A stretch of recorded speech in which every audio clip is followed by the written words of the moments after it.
Bonjour, bienvenue dans Régénération Caraïbe, le podcast de la transition écologique dans la Caraïbe.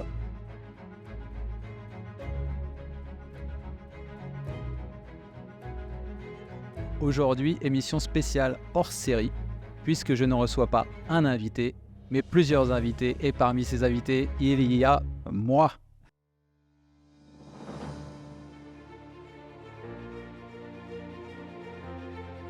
Tous les jours, je rencontre des chefs d'entreprise, des experts, des acteurs de la fonction publique qui partagent tous cette même ambition de créer un avenir plus durable en Guadeloupe et dans la Caraïbe. Cela m'a donné l'idée d'ouvrir ces conversations qui trop souvent restent confinées. Je suis Bertrand Viret et l'objectif de ce podcast est de vous faire découvrir les enjeux environnementaux de nos îles et pourquoi pas de vous inspirer vous aussi à devenir des acteurs du changement. Bienvenue dans Régénération Caraïbe. Donc, je vous explique en gros, le podcast a démarré il y a un peu plus d'un an. Et quand je l'ai lancé, je ne savais pas trop combien de temps on allait faire cette aventure. En fait, il y a eu un réel engouement. On est rendu à peu près à 12 000 personnes qui nous suivent sur Instagram et plusieurs milliers sur les plateformes Apple Podcast et compagnie, ce qui fait qu'on continue, on va continuer encore. Mais j'avais envie de clarifier un petit peu parce que maintenant, ça m'arrive qu'on me demande si je suis journaliste et pourquoi je fais ce média et qu'est-ce que c'est que ce média. En fait, à la base, maintenant, c'est devenu un média, effectivement, mais à la base, je suis ingénieur environnement. Mon métier, c'est la transition écologique et c'est pour ça que j'ai voulu parler de ces sujets. C'est des sujets dont je parle au quotidien et que j'ai voulu ouvrir au grand public. Donc, on voit que ça marche, on va continuer à le faire. Là, je voulais vous présenter du coup qui je suis, mais surtout qu'est-ce qu'on fait avec l'entreprise que j'ai montée, Filao Ingénieur Conseil, qui est un bureau d'études environnement et qui a pour mission d'accélérer la transition écologique des entreprises et des territoires de la Caraïbe. Donc, on est en plein dans le sujet et je me suis dit que ça serait sympa de vous présenter les collaborateurs. Donc, aujourd'hui, on reçoit les collaborateurs de Filao Ingénieur Conseil et ils vont aussi me poser des questions. Comme ça, vous allez découvrir qu'est-ce que c'est le métier d'ingénieur conseil en environnement, qu'est-ce que c'est qu'un bureau d'études environnement, quels sont les sujets un peu en Guadeloupe et dans la Caraïbe. Tout ça en faisant des conversations un petit peu, on va dire, ouvertes et comme on peut l'avoir d'habitude entre nous. Voilà, alors j'espère que ça va vous intéresser. En tout cas, je pense que c'est pour moi une première et je suis très content de faire cette émission. On commence avec une collaboratrice choisie au hasard, Mélissa. Bonjour. Bonjour Mélissa. Donc, est-ce que tu peux te présenter? Oui. Alors, je m'appelle Mélissa Robe-Coulange. Je suis ingénieure projet environnement à Filao Ingénieur Conseil. Et moi, je m'occupe de tout ce qui est études réglementaires. Ok. Alors, qu'est-ce que c'est que les études réglementaires? Est-ce que tu peux nous dire sur quel type de projet tu bosses? C'est quoi tes types de clients? Alors, mes projets, ça peut être de la construction de lotissements, donc des lotissements avec des villas ou bien des aménagements. Ça peut être également des projets d'énergie renouvelable, pardon. Et donc, du coup, nos clients, ça va plutôt être des bailleurs sociaux, des promoteurs immobiliers, justement des développeurs d'énergie renouvelable, mais aussi les collectivités, le conseil départemental, la région, voilà. Très bien. Bon, c'est vaste. Donc, en gros, tu accompagnes sur le volet environnemental les aménagements du territoire. Et quand tu parles de dossiers réglementaires, donc on parlera un peu plus tard avec Mathieu des aspects, on va dire plutôt cadrage réglementaire, études d'impact et compagnie. Toi, tu travailles sur des études d'impact, sur des dossiers cas par cas, des dossiers loi sur l'eau. Dossiers agricoles. Oui, pour des projets d'agrivoltaïsme. Ouais. Et j'aimerais qu'on parle avec toi plus en particulier de l'aspect biodiversité, parce que c'est ça ton parcours en fait, au niveau universitaire. Alors oui, c'est vrai que... Alors, pas au début. Au début, j'ai fait une licence sciences pour la santé, parcours neurosciences et sciences du comportement. Donc là, je dirais rien à voir. Mais c'est vrai qu'après, en master, je me suis dirigée vers un master sciences de la mer, où là, c'était tourné beaucoup aquaculture. Et ce master-là, je l'ai fait en Normandie, donc c'était vraiment aquaculture, vraiment de la Manche, quoi, dans la Manche, Ah, ok, avec ouais. les espèces, les huîtres, voilà. Et en fait, j'ai voulu avoir une vision un peu plus globale de l'environnement, pouvoir toucher un peu à tout. Et après, j'ai fait un autre master gestion de l'environnement, parcours risque et environnement, qui là m'a permis d'avoir en fait plus de connaissances sur tout ce qui est risque naturel, biodiversité également. Alors c'est vrai que c'était plus sur la biodiversité normande. D'accord. Ok. En quoi consiste vraiment ton travail concrètement au quotidien et qu'est-ce que tu aimes là-dedans? Qu'est-ce qui te motive? Ouais. Alors mon travail au quotidien, ça va être donc de gérer les projets. C'est-à-dire coordonner les différents inventaires écologiques. Donc là, je parle essentiellement dans une étude d'impact, parce que dans une étude d'impact, donc il y a le milieu naturel et donc il faut faire les inventaires écologiques, que ce soit pour la faune et la flore. Et donc ça va être gérer les écologues, ça va être rédiger les études réglementaires, être en contact avec les clients, leur transmettre ce que je vais avoir trouvé en fait, par exemple sur l'état initial, les différents impacts pour pouvoir ensuite réfléchir avec eux pour des mesures ERC, donc des mesures qui vont permettre de limiter les impacts de leur projet sur l'environnement. Alors ERC, pour ceux qui ne connaissent pas, parce que Ouais. tu as le jargon des spécialistes, mais c'est évitement, réduction, compensation. En gros, l'étude d'impact. L'état initial dont tu parlais, tu regardes qu'est-ce qui est dans l'environnement avant qu'on vienne faire le projet, Ouais. sur les aspects naturels, biodiv, humains, Paysager aussi. paysagers. Après, tu viens mettre là-dessus le projet qu'a prévu le promoteur ou le développeur ONR et tu regardes les impacts. Ouais. Et derrière, tu fais les mesures ERC. Oui, c'est ça. Ouais. Et donc, en gros, tu es à la fois derrière ton ordi, mais tu es sur le terrain aussi. Ouais, sur le terrain, parce que c'est quand même mieux de faire une visite de terrain lorsque tu as un projet sur une parcelle pour pouvoir mieux cerner les enjeux finalement. S'il y a un truc que tu pouvais changer en Guadeloupe dans ce que tu as pu observer, je parle en lien avec ton travail, ça serait quoi? Alors, ce que je pourrais changer en Guadeloupe, ça serait peut-être la gestion des déchets.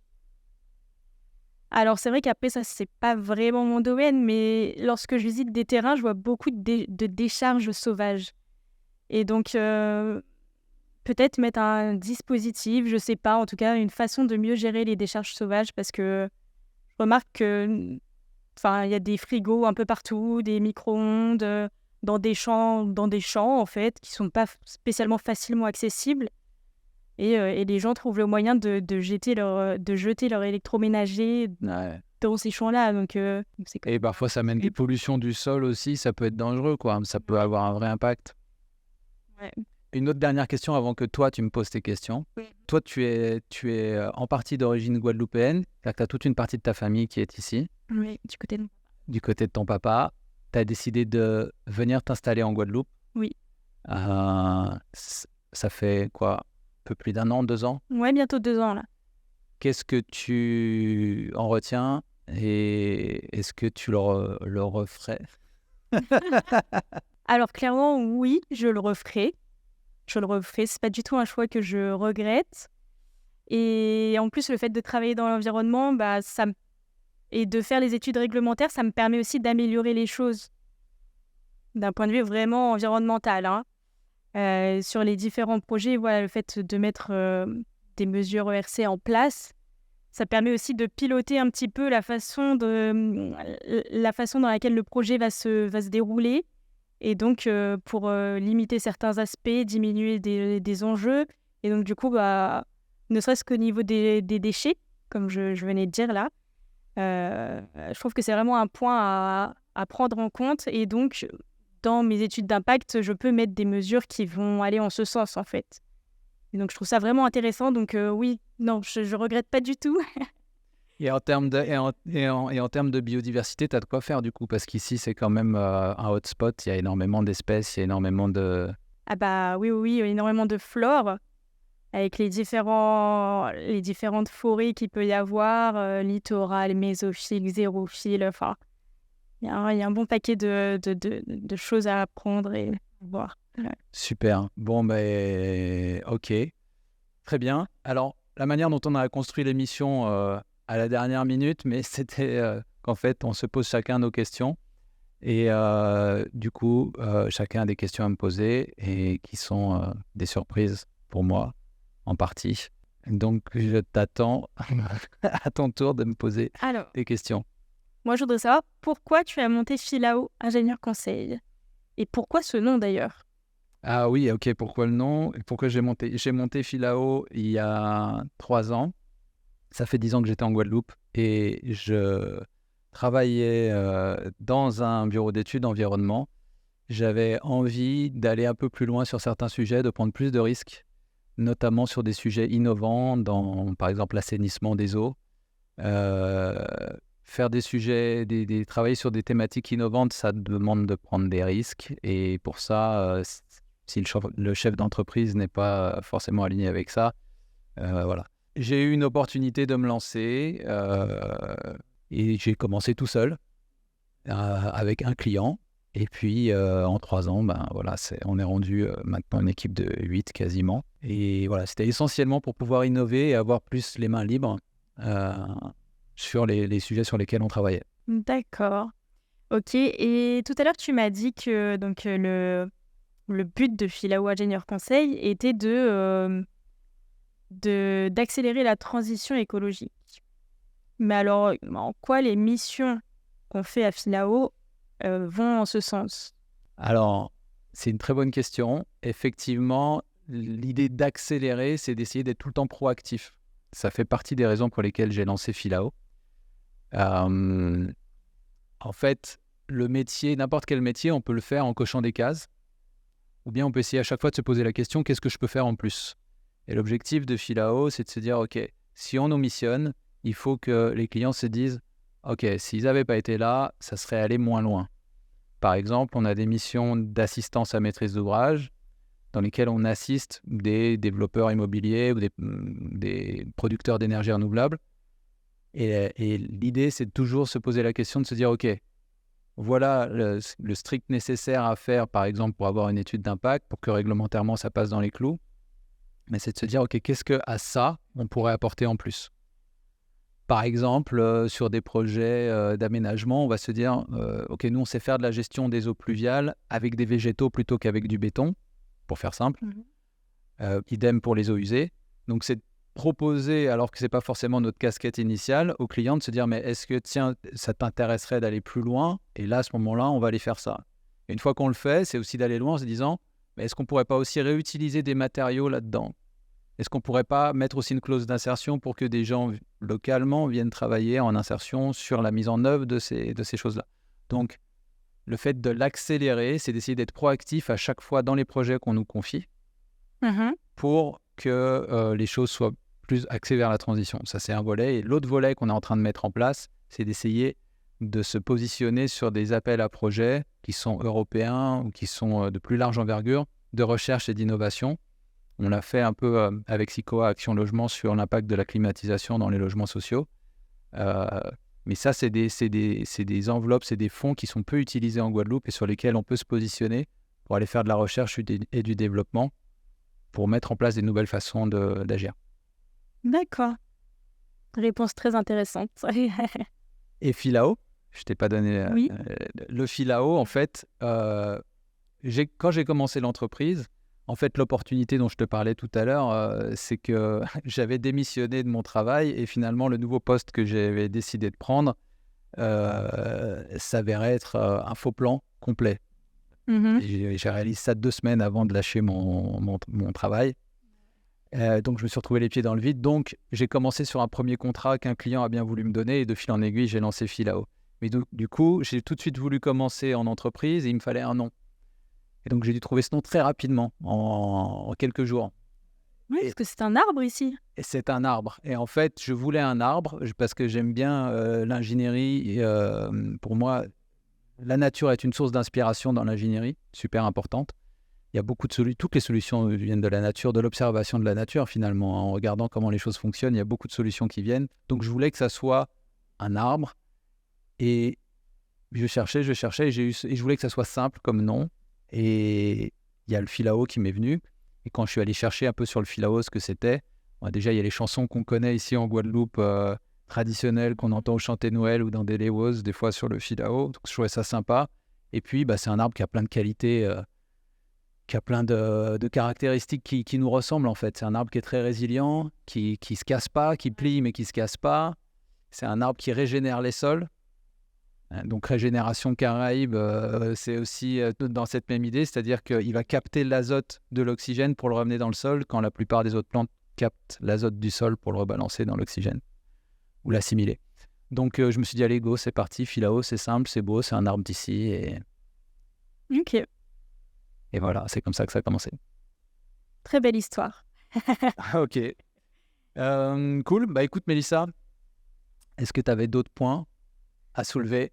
Non, c'est tout. J'ai eu les réponses à mes Tu questions. as eu la réponse à tes questions? Ouais. Et j'ai eu la réponse aux miennes. Et puis, n'hésitez pas à mettre des commentaires, à poser des questions. Si vous avez des questions pour Mélissa sur son métier, vous nous enverrez vos commentaires et on y répondra du coup dans les commentaires de l'épisode. Avec plaisir.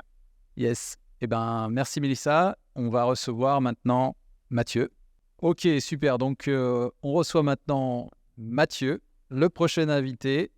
Mathieu, je fais comme avec tout le monde. Je te laisse te présenter rapidement. Alors, je m'appelle donc Mathieu Coulon.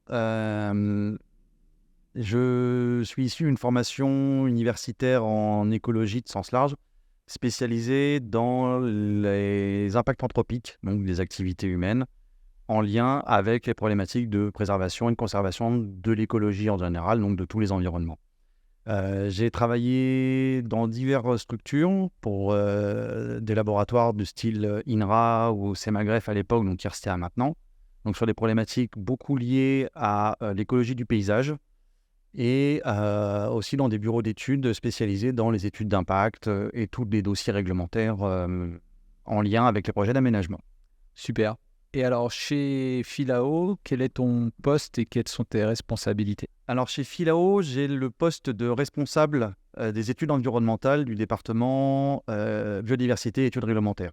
En clair, je réalise avec les équipes une partie des études de type études d'impact ou dossier loi sur l'eau et des projets de Philao dans le domaine de l'aménagement du territoire. Et je garantis, on va dire, le contrôle qualité des rendus finaux pour les clients des différents projets. D'accord. Donc, tu travailles en lien avec Mélissa. Exactement. Qui est dans le même pôle que toi. Exactement. Qui est partenaire de travail principal, avec qui on communique énormément et pour laquelle j'assure en partie, quand elle a besoin, le contrôle du travail final pour la relecture finale, en fait, des rapports qu'elle remet. Bon, ressources techniques, ok. Et il y a également Louise qui est avec vous. C'est exact, Louise Liebo qui est en stage chez nous pour le moment, dans ce département. D'accord, ok, super. C'est quoi les... Alors Mélissa nous en a déjà parlé, mais les types de clients, les types d'études Alors on travaille beaucoup avec les développeurs de projets d'énergie renouvelable, photovoltaïque, éolien. C'est une grande partie de nos clients et donc partenaires de travail.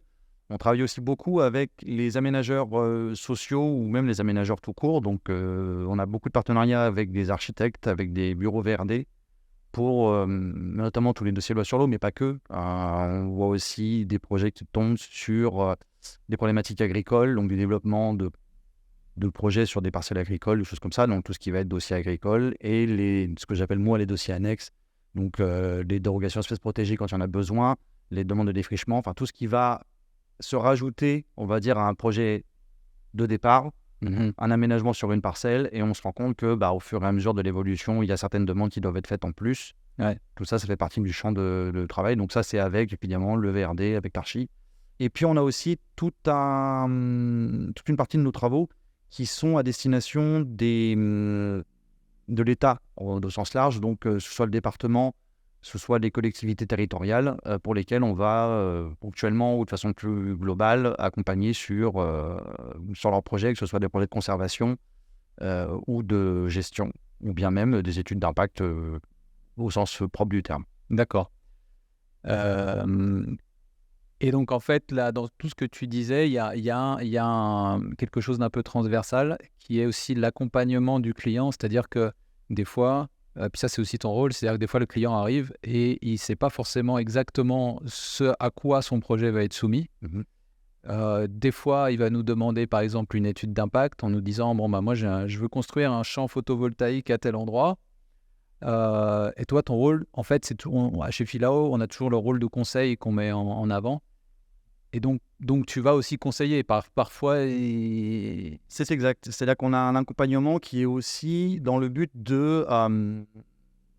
d'efficacité. C'est-à-dire que comme on a de l'expérience au fur et à mesure et dans nos travaux précédents, nos expériences d'avant et chez Philao, avec notre en plus connexion avec les services de l'État où on a des échanges réguliers, on connaît un petit peu les enjeux. On a une belle vision sur ce que demande notamment l'ADL en Guadeloupe et même la DGTM en Guyane, par exemple, ce qui nous permet d'avoir en anticipé une connaissance des attentes pour les validations des dossiers. Ce qui fait que sur un terrain, maintenant, avec cette expérience-là, quand on a un projet qui nous arrive, on a déjà une vision claire, au moins, je veux dire, à 80% quasiment, de ce qui va être nécessaire en termes de démarche.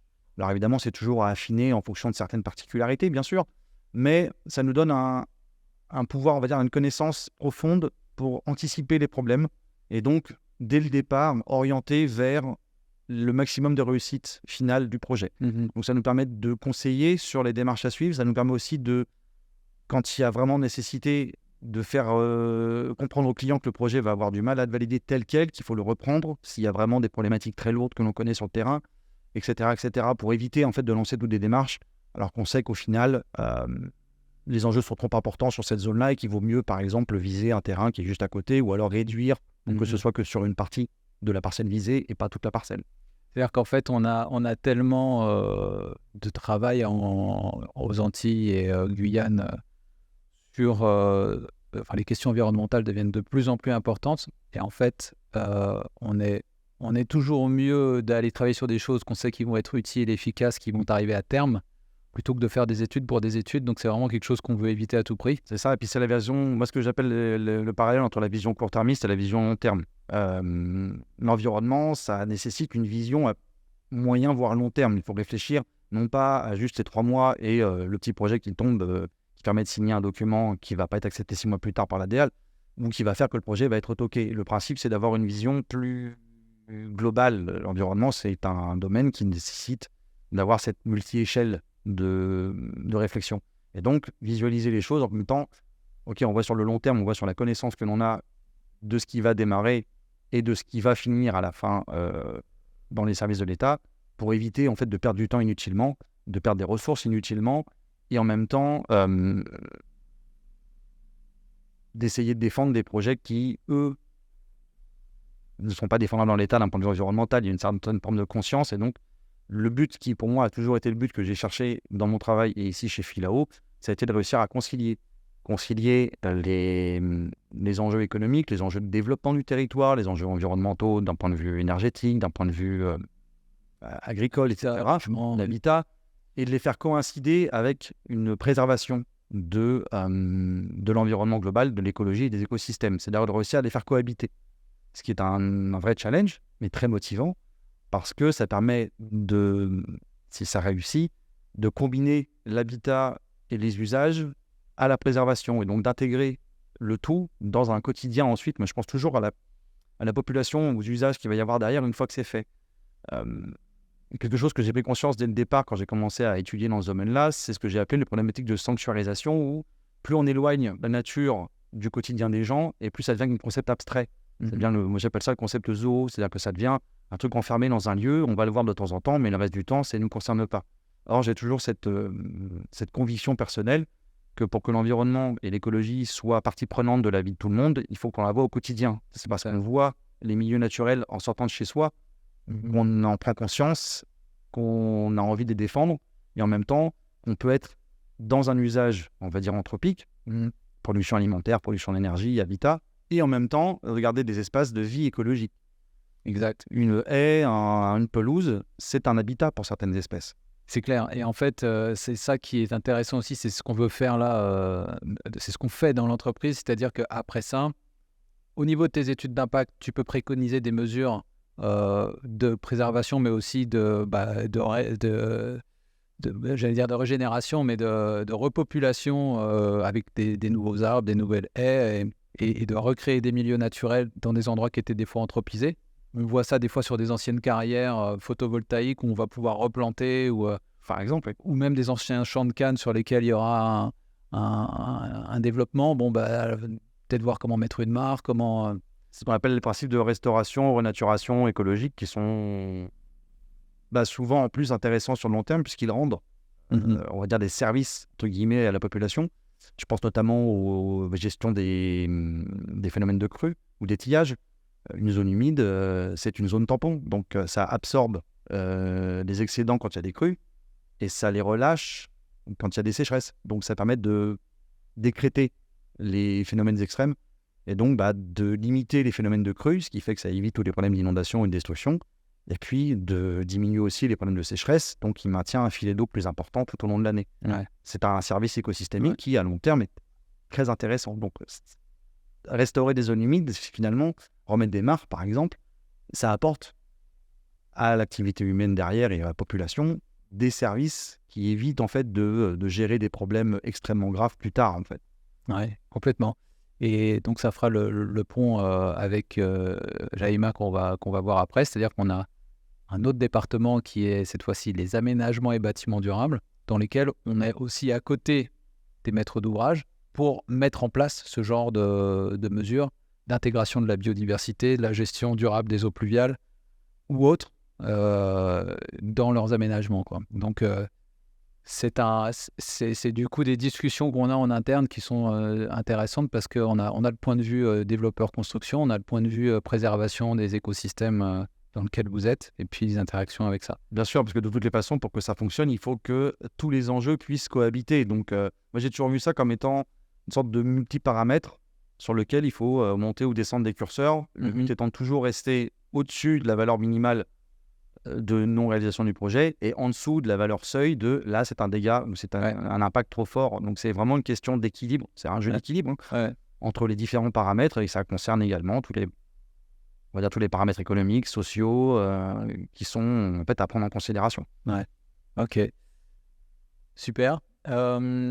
Si tu avais une chose à changer en Guadeloupe, en lien avec ton métier, en Guadeloupe ou aux Antilles, parce que tu travailles aussi sur Antilles, Guyane, ça serait quoi? Moi, j'avoue, j'ai une sensibilité particulière et personnelle pour la plongée que je fais régulièrement dans le secteur. Et c'est vrai, quand on voit les dégâts actuels, notamment sur une partie des récifs coralliens, si je devais changer quelque chose, ce serait vraiment la politique de restauration, en intensifiant énormément la restauration des écosystèmes de récifs et la gestion des polluants, parce qu'on a vraiment la visu sur les dégâts qui sont faits, notamment à cause des pollutions ou des destructions.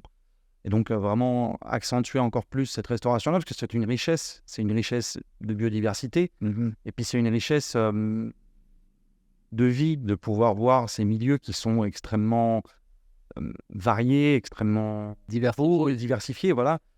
Et en plus, je te coupe, mais c'est vrai que en plus, ils ont un impact. On a eu une émission spéciale là, sur les coraux avec Thibaut Rossard, qui est un expert un peu du milieu. Et c'est vrai qu'il y a énormément de rôles joués par les coraux en plus. Bien sûr, d'un point de vue, que ce soit d'un point de vue des habitats pour des espèces qui sont endémiques, qui sont d'une richesse affolante, ou alors même pour ne serait-ce que la limitation de l'érosion des côtes, parce que fine de rien, les lagons, les lagons, la région des côtes, les plages, si on veut pouvoir avoir un espace de vie, on se dit quand même c'est une qualité de vie existante. Le récif corallien, c'est le premier élément à sauvegarder, et c'est vrai que...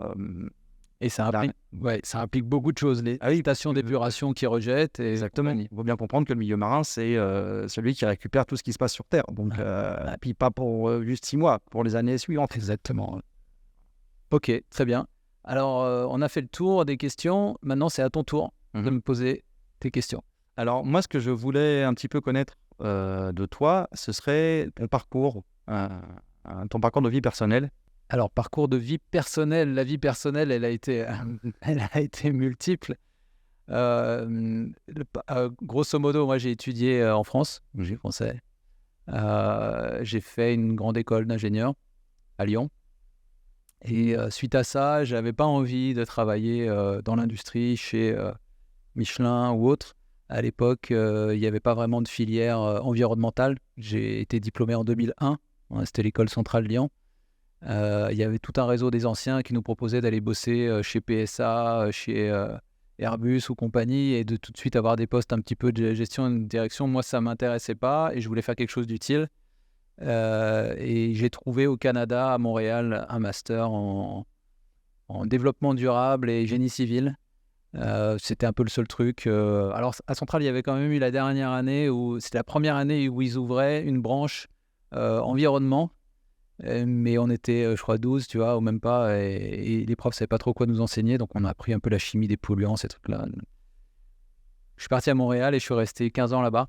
J'ai bossé comme ingénieur conseil en maîtrise d'œuvre, essentiellement sur de l'assainissement des eaux usées, parce qu'à l'époque, il y avait plein de villages qui rejetaient dans des rivières. Tout le monde pense le Canada, c'est waouh, l'environnement, c'est beau, mais en fait, beaucoup de petits bleds avaient un retard énorme. Ils rejetaient directement dans les eaux, dans la mer. Donc, il y a tout dans les débuts des années 2000, un programme de création de stations d'épuration. Donc, j'ai participé à ça beaucoup. Et j'avais toujours envie de me rapprocher de l'aspect environnemental. Donc, dès qu'il y avait des études qui ouvraient plus sur des études qui impliquaient des études d'impact ou des urbanistes, j'essayais de m'incruster dans ces projets. Et j'ai eu l'opportunité, à la fin, j'étais au Canada, de rejoindre une petite entreprise assez innovante qui s'appelle Vinci Consultant, mais ce n'est pas le groupe Vinci. C'est gestion durable des eaux pluviales. Donc, comment gérer les eaux avec des végétaux plutôt qu'avec du béton, et comment les réintégrer dans les nappes phréatiques pour éviter du coup les problèmes de crues quand il y a des grosses pluies et ramener la biodiversité en ville. Donc des sujets super intéressants. Et là, ça m'a amené à travailler avec des écologues, avec des paysagistes, des urbanistes, et ouvrir mon champ d'action. Et pour des raisons personnelles, familiales, ma femme était d'origine guadeloupéenne. On est venu en Guadeloupe, on a décidé de venir en famille en Guadeloupe pour se lancer dans une nouvelle aventure. On en avait marre du froid, tout simplement. C'est cliché, mais c'est vrai. Et du coup, on est arrivé ici et je me suis mis à mon compte au départ. Et de fil en aiguille, on m'a proposé un poste dans un bureau d'études environnement ici, que j'ai pris, et j'ai un peu appris le métier. Dans ce bureau d'études, Caraïbes Environnement, je peux le citer, c'était très formateur, qui a eu ses limites à un moment donné, et j'ai lancé ma propre entreprise comme ça. D'accord. Et moi, la question que je me pose dans tout ça, tu as eu une expérience quand même assez longue au Canada. C'est un sujet, moi, qui m'a toujours intéressé, la vision entrepreneuriale de l'entreprise et de la culture, on va dire, de soit gestion de projet, soit même de gestion d'équipe. Qu'est-ce que tu vois comme différence entre le modèle européen, le modèle nord-américain, et en quoi ça permet d'avoir une sorte de fusion des deux? Ouais, c'est une bonne question. Je ne me rends pas tant compte que ça de l'interne, mais en fait, je me rends compte en discutant avec, si tu parles de la culture Philao, avec ce qui se passe autour. C'est sûr qu'au Canada, on s'est beaucoup plus basé sur la confiance et sur la capacité à atteindre des résultats. C'est une culture du résultat, beaucoup plus qu'une culture du contrôle et de la mise en œuvre. Alors que généralement, en France, c'est très hiérarchique. Le diplôme a beaucoup d'importance. Et le contrôle est plus fort sur les horaires, sur la présence, la justification des tâches réalisées, etc.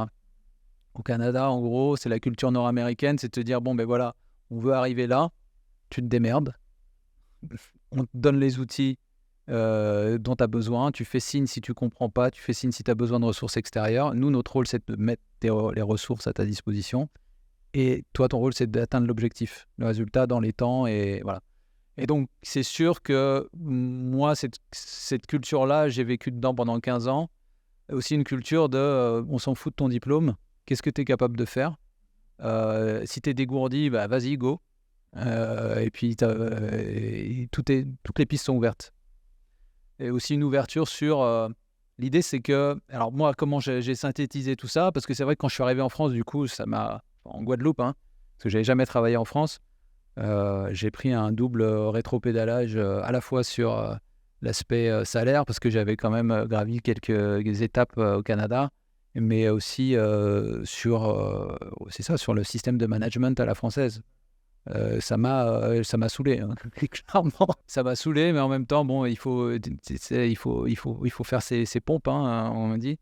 Et quelque part maintenant, je pense que Philao, c'est un peu un mix des deux, mais c'est quand même très inspiré de la culture, on va dire, nord-américaine, dans le sens où ben voilà, chacun a ses objectifs. J'essaye de donner les cartes blanches au max, que la communication soit vraiment fluide, et que chacun puisse me dire « Ah, ça bloque, je suis galère, j'y arrive pas », ou bien bah là, j'ai fini, j'ai du temps pour moi, qu'est-ce que je peux faire ? Et puis qu'on puisse aussi définir pour que chacun s'épanouisse. Pour moi, l'entreprise, c'est une aventure humaine.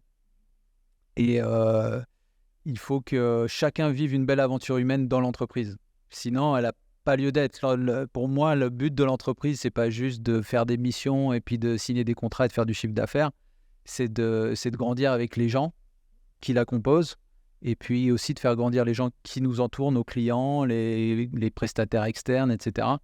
Voilà, c'est un milieu de vie, c'est un lieu de ressources économiques. Voilà, donc c'est ça qu'on essaye de faire en interne, quoi. Après, ça ne veut pas dire qu'on mesure rien et que c'est comme tralali, tralala. Tout le monde bosse, etc. On a des chiffres clés. Si les chiffres sont tous au vert, vous êtes en télétravail. Moi, je ne suis pas là en train de savoir c'était 17h ou qu'est-ce que tu as fait exactement de ta journée. Je m'en fous. Si les chiffres sont au rouge, par contre, là, on a des indicateurs et on se dit, OK, où est-ce que ça merde, qu'est-ce qui se passe, machin. Mais voilà. Est-ce que ça répond ? Ouais. Cool. Bah écoute, Mathieu, je te remercie. On enchaîne avec la prochaine invitée. Ça va être Jaïma, je crois, qui va nous parler des aménagements. Nous recevons maintenant Jaïma.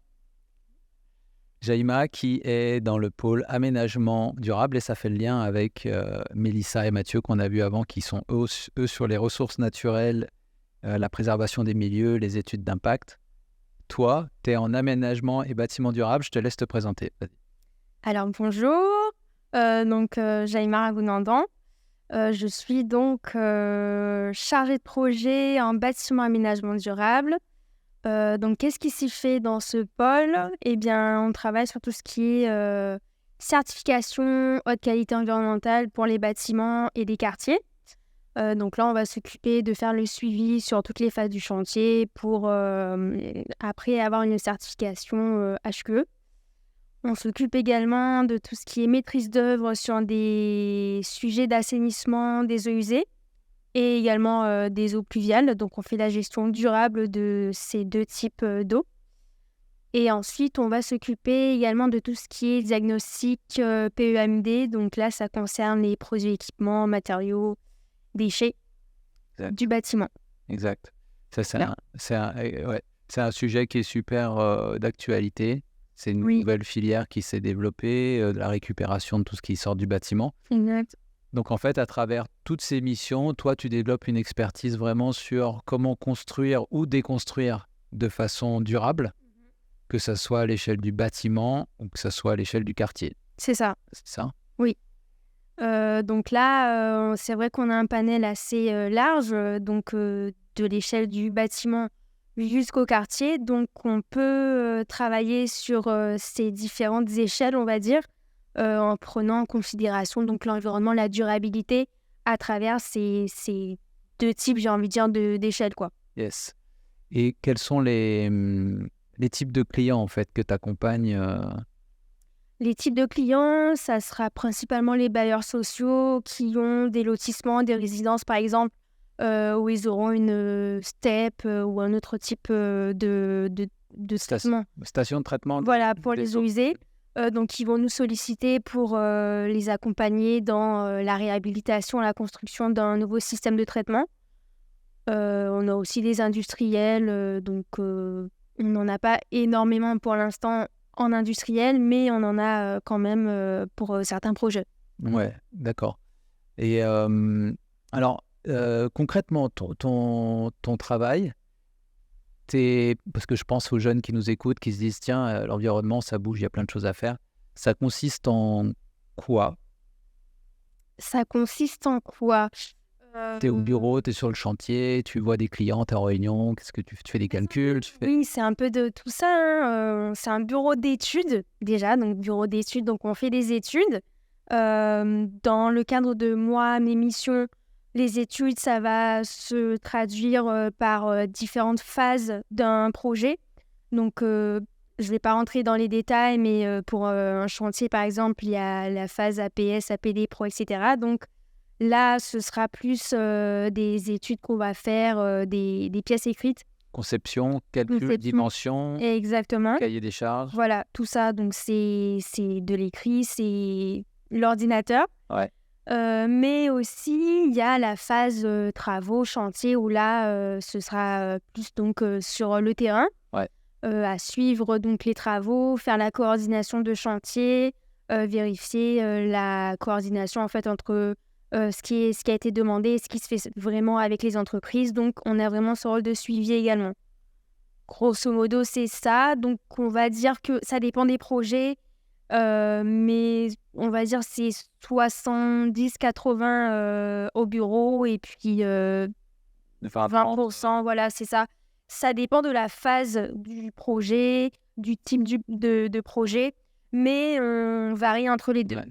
Donc toi, du coup, tu as développé et tu développes des connaissances et une expérience sur les méthodes de construction, sur les impacts réels des chantiers sur l'environnement. Mhm. Est-ce que ces éléments-là répondent du coup au travail d'études d'impact? En fait, comment est-ce que tu intègres ou est-ce que tu as intégré des fois des préconisations environnementales qui ont été faites sur des études d'impact dans des travaux? Oui, ça a été fait. Je pense notamment à un projet industriel d'une plateforme où il y avait donc une étude d'impact. Il y a des mesures à prendre en compte lors de cette phase travaux et post-travaux. Donc, il faut savoir prendre en compte et appliquer toutes ces mesures qui ont été prises sur le côté environnemental. Après, il y a plusieurs thématiques sur le volet environnemental. Mais effectivement, il faut qu'on puisse prendre en compte ces mesures-là, soit par le biais d'une charte de chantier, par exemple, où on va mettre en avant ces mesures également. On va demander aux entreprises de prendre en compte ces mesures et de les appliquer, donc. Soit ce sera un suivi au fur et à mesure, tout au long du chantier de ces mesures, mais ce sera différent de ce suivi de chantier environnemental. D'accord. D'ailleurs, il y a des missions dont tu n'as pas parlé, que tu fais aussi, c'est de la coordination environnementale de chantier. Oui, la coordination environnementale, donc c'est un petit peu comme la casquette du SPS, mais sauf que là, c'est un peu la police de l'environnement. Donc, on va venir voir si les mesures qui ont été appliquées donc pendant les études, hein, ce qui a été proposé, on va regarder si ça a été respecté, si c'est respecté pendant la phase travaux. Auquel cas, si c'est pas le cas, quelles sont les mesures compensatoires qu'on va mettre en place pour pouvoir pallier à cette mesure qui n'a pas été respectée. Donc, c'est une autre casquette que j'ai. C'est pas ma principale pour l'instant, mais ça fait partie de mes compétences. Très bien. Et j'allais te demander une question un peu personnelle en termes de ressenti, parce que c'est souvent un peu un cliché qu'on a, mais qui n'est pas toujours faux. Enfin, comment ça se passe en étant une jeune femme sur un chantier, qui est quand même essentiellement un milieu d'hommes, assez intense parfois? Ah, c'est une très bonne question, ça. Comment est-ce qu'on vit ça? Moi, je dirais que je le vis plutôt bien, dans le sens où je dirais que j'ai le caractère et la carapace, entre guillemets, qu'il faut pour ce genre de casquette. Mais c'est vrai que des fois, être dans un milieu où il n'y a que des hommes, on est la seule femme à l'idée la réunion ou quoi, ça peut paraître impressionnant, mais il faut savoir avoir confiance en ses compétences, ses capacités et dire qu'on a autant sa place qu'un homme dans le milieu parce que le métier n'est pas genré. Donc, ça se joue au niveau des capacités, des compétences. C'est le côté professionnel qui doit être regardé et pas si c'est une femme ou un homme. Donc, pour ma part, ça se passe plutôt très bien pour l'instant, puisque je sais remettre en place les commentaires et les gens quand il le faut. Donc, j'ai pas de soucis à ce niveau-là. Mais c'est vrai que les remarques sexistes parfois peuvent refaire surface. Donc, il faut savoir ne pas en prendre en compte ou... Ouais, ne pas gérer, ne pas le prendre perso et puis Oui, voilà, gérer. c'est ça. Et moi, c'est quelque chose qui me fait sourire parce que je sais que je t'ai envoyé sur des chantiers rapidement. D'ailleurs, avant d'être chez nous, tu vas nous dire ce que tu as fait rapidement comme parcours, mais avant d'être chez nous, tu avais déjà fait un stage. Tu avais déjà une petite expérience de chantier, donc je savais que tu n'allais pas tomber des nues quand je t'ai envoyé sur les chantiers. Moi, j'en ai fait beaucoup, donc je savais, je connais les enjeux et je peux un peu te coacher là-dessus. Et c'est quelque chose qui me faisait sourire parce que je me disais, OK, j'envoie Jaïma. En plus, tu fais jeune pour ton âge. Ah, ça revient très souvent. C'est encore une autre chose. Ouais. Donc, tu fais jeune et ils se disent, bon, ça va être facile, on va gérer ça. Et en fait, non, c'est comme Kirikou, quoi. En fait, ça file droit. Donc, en tout cas, je trouve que ouais, c'est vrai que tu gères bien là-dessus. Tu peux nous dire rapidement ton parcours, comment tu t'es retrouvé ingénieur environnement, bâtiments durables? Vas-y. Avant de rejoindre Philao, j'ai fait un bac S. Ensuite, après mon bac, je suis allée faire une école d'ingénieur à Toulouse. J'ai fait l'INSA, donc c'est l'Institut national des sciences appliquées, où j'ai eu un diplôme en génie civil. Oui, en dernière année, j'ai fait du génie urbain, donc ça m'a donné envie de pousser vers ce domaine-là, on va dire, où il y avait tout ce qui est gestion des eaux usées, les eaux pluviales, la gestion des déchets, la mobilité, tout ce qui est matériaux, ressources. Donc c'est pour ça que j'ai atterri ici pour tout ce qui est bâtiment aménagement durable qui correspond exactement à ce que j'avais envie de faire en Guadeloupe. D'accord, parfait. Quel est le truc que tu préfères faire dans ton travail? Le suivi de chantier. Suivi de chantier? Ouais, être sur le terrain, voir entre le théorique et le pratique, est-ce qu'il y a un fossé? Est-ce qu'il n'y en a pas? Comment est-ce qu'on peut pallier à tout ça? Mais vraiment être sur le terrain, au contact des entreprises, de discuter avec eux, des points techniques, voir qu'est-ce qui va pas, et trouver des solutions ensemble surtout. Donc moi, je trouve que c'est ce qui me va le mieux. Ok, super.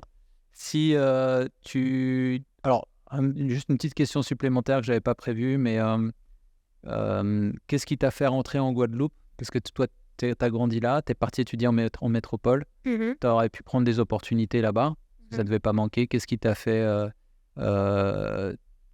Revenir au pays. revenir au pays? Ouais. Ça a toujours été en moi de me dire je pars pour mieux revenir. Donc je pars, je vais chercher les bagages nécessaires et je rentre pour, j'ai toujours dit, mettre ma pierre à l'édifice et faire comme le colibri. Donc c'était exactement ma manière de fonctionner quand je me suis dit je vais rentrer au pays pour travailler. C'est que j'avais envie de faire avancer mon île à mon échelle, puisque je voyais le potentiel qu'on avait à travers les projets que je travaillais en France et mes voyages à droite, à gauche. Je me disais, ça, il faut qu'on puisse l'amener en Guadeloupe, il faut qu'on puisse l'adapter, il faut que ça évolue. Donc c'est pour ça que je me suis dit, j'aimerais bien rentrer là, tout de suite, au frais, comme ça, direct. Et puis, je vois comment je peux avancer, puisque j'aurais pu me dire, je fais quelques années d'expérience, ensuite je rentre. Mais j'ai préféré y aller parce que l'opportunité se présentait également. Donc voilà, j'étais vraiment dans cette optique dès le départ de me dire, je veux rentrer, je veux travailler chez moi, je veux faire évoluer mon île à mon échelle. Super, c'est bien. Essaye de passer le message à tous tes cousins, cousines, amis. Parents alliés. Exactement. Si vous nous entendez aussi diffuser le message, il y a du taf ici et nous on cherche à recruter des jeunes qui soit sont partis se former à l'étranger, soit qui sont là, mais souvent les formations sont plus à l'extérieur. Ouais. Mais en tout cas, il y a de quoi faire ici, il y a plein de belles choses à faire, il y a plein de potentiel. Si tu pouvais changer une chose en Guadeloupe. Moi, je dirais retirer tous les fils à eau. qu'il y a. Pour qu'il en reste plus qu'un. Mais... Ouais, c'est ça. Si je devais changer une chose, ou plutôt améliorer, je dirais sensibiliser ou faire évoluer la conscience environnementale des Guadeloupéens, puisque je trouve que ce n'est pas assez pris en compte, le côté environnemental, bien qu'il y a des actions qui sont faites, mais pas assez pour une si petite île comme elle l'est, hein. Donc, je pense que ce serait sensibiliser, mettre en avant le côté environnemental. Voilà, c'est ça. Vraiment faire évoluer de manière positive la conscience environnementale des gens, qui soient conscients de ça, quoi. Que c'est réel. Pourquoi est-ce qu'il faut qu'on prenne en compte l'environnement dans tout ce qu'on fait, dans nos actions, dans nos manières de consommer, puisque après, tout ce qui est... Oula. Tout ce qui est réchauffement climatique et autres, c'est pas des blagues. Et je trouve que parfois, c'est pas assez pris au sérieux, ou les gens ne prennent vraiment pas conscience de ça, voilà. Ouais. D'accord. Donc, c'est prendre conscience. C'est un peu aussi c'est pas forcément le but du podcast, mais c'est aussi de faire parler de ces sujets, de commencer à réfléchir, etc. Et on voit souvent des gens super intéressés, super motivés. C'est très contrasté, en fait. Il y a beaucoup de gens qui s'en foutent complètement. Ah oui. Et il y a des gens qui sont super à fond. C'est pas la majorité, mais par contre, tu sais, il y a la question de tipping points. Là, on dit que quand il y a un certain nombre de personnes qui commencent à être alliées à une cause, ça fait basculer tout le monde. J'ai l'impression qu'on... des fois, je me dis qu'on n'en est pas loin, des fois, je me dis qu'on en est loin. Ça dépend des jours. Et comme on dit, c'est Gandhi qui a fait Sakjiri, donc c'est un peu ça. Donc après, ça sera un engrenage, mais il faut vraiment avoir enclenché, en tout cas, cette sensibilisation. Et ça se fait également par le biais du podcast. Donc après, c'est informer, c'est partager les informations, etc. Donc je pense que ça pourrait le faire, quoi. Yes. Bon, écoute, Jaïma, merci. À ton tour de me poser des questions. Alors, la première question que j'aurais pour toi, ce serait de nous parler un peu de Synergile. Quel est ton rôle chez Synergile, et comment est-ce que tu allies ton rôle donc chez Synergile et ton rôle de gérant chez Filao? Alors, Synergile, oui, bonne question. Déjà, pour ceux qui ne connaissent pas, Synergile en Guadeloupe, c'est le pôle d'innovation de la Guadeloupe. C'est une association, donc c'est du bénévolat. Et on m'a élu président. J'ai pris ce rôle-là en décembre de l'année dernière, 2023. Et Synergile a le rôle... initialement, c'était d'aider les projets innovants à émerger dans le domaine du développement durable, de la transition. Et maintenant, c'est devenu quelque chose de beaucoup plus gros. C'est-à-dire que c'est une association qui abrite l'Observatoire régional de l'énergie et du climat, l'OREC, l'Observatoire des déchets et de l'économie circulaire, l'ORDEC, Guadeloupe Mobilité Durable, donc qui fait de la sensibilisation. Notamment, il va y avoir prochainement la semaine de la mobilité, un concours comme ça, qui est organisé. Il y a le réseau Bâtiment Durable et il y a le réseau écologie industrielle et territoriale, donc c'est voir les synergies de déchets entre les différentes entreprises. Et j'en ai oublié un, oui, le pôle justement innovation, où là on accompagne des porteurs de projets. Donc il y a un chargé de projet dans chaque pôle, grosso modo, il y a 8 personnes qui bossent là, et il y a un directeur, donc c'est assez autonome. Moi, en tant que président, je n'ai pas à rentrer dans l'opérationnel. Par contre, ce que j'apporte à Synergile, je commence tout juste, hein, donc pour l'instant, je suis plus en train de comprendre comment tout fonctionne, etc. Et c'est que j'apporte mes connaissances d'ingénieur conseiller environnement qui sont assez diversifiées, quoi. Des déchets, de l'eau, de l'énergie, je connais toutes ces thématiques, la biodiversité, l'énergie. Et Synergile, quelque part, c'est super intéressant parce que c'est une association qui travaille en lien étroit avec l'ADEME, donc financée aussi beaucoup par l'ADEME, avec la région Guadeloupe, qui finance aussi, avec la DEAL, mais aussi avec un réseau de 70 ou 80 presque même maintenant adhérents, parmi lesquels les gros industriels, la Sara, Albioma, Gardel, l'ont été, vont peut-être le redevenir, bref. Et donc, il y a des discussions super intéressantes, que ce soit avec les services de l'État, que ce soit avec la région, avec l'ADEME ou les gros, on va dire, joueurs de l'industrie sur les orientations stratégiques de l'île. Donc, ça m'amène à penser à ces thématiques sur lesquelles je suis dans le concret opérationnel, on va dire les mains dans le cambouis toute la semaine avec Filao, ou les mains plutôt dans la biodiversité et dans le ciment, on va dire, mais là, de réfléchir à un niveau plus stratégique, vu de haut, on va dire. Donc, c'est super intéressant. D'accord. Et du coup, est-ce que tu arrives à allier les deux facilement? J'essaye. L'emploi du temps, c'est resserré beaucoup. Mais ouais, ça se fait. C'est une question d'organisation. Il y a un dicton qui dit, c'est en anglais, mais c'est « action trumps inaction ». C'est-à-dire que si tu as de l'action, tu es pas dans l'inaction. C'est très facile, quand ton emploi du temps n'est pas chargé, de finalement... on a tous beaucoup de temps, on s'en rend pas compte. Hein. Ouais, c'est vrai. C'est facile de perdre 1 heure à scroller sur un... C'est une question d'organisation. Exactement. Et donc, ça m'amène un peu à ma deuxième question. En tant que chef d'entreprise, donc à la tête d'une superbe équipe, comment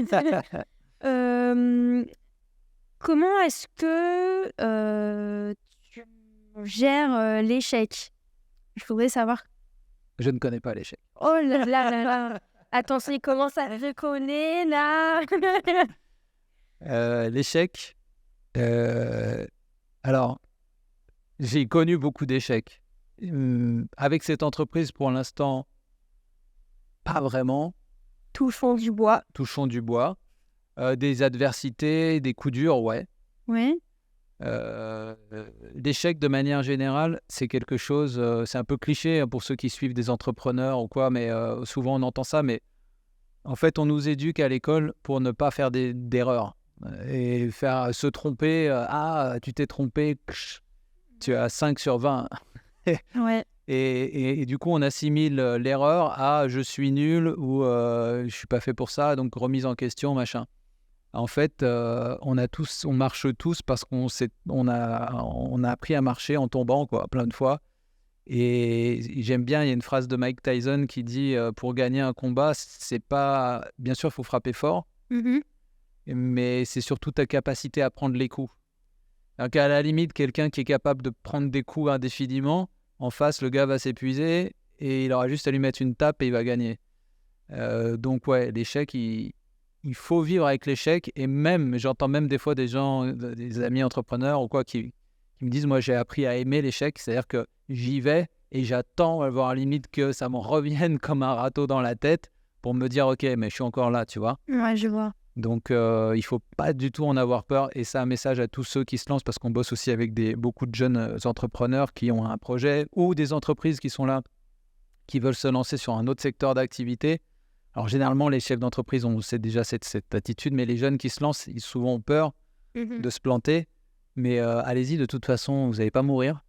On est en France, il y a des aides et on a un super écosystème pour se lancer.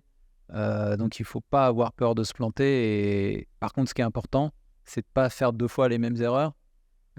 Bien comprendre pourquoi je me suis planté, donc s'analyser avec authenticité et clairement. Et puis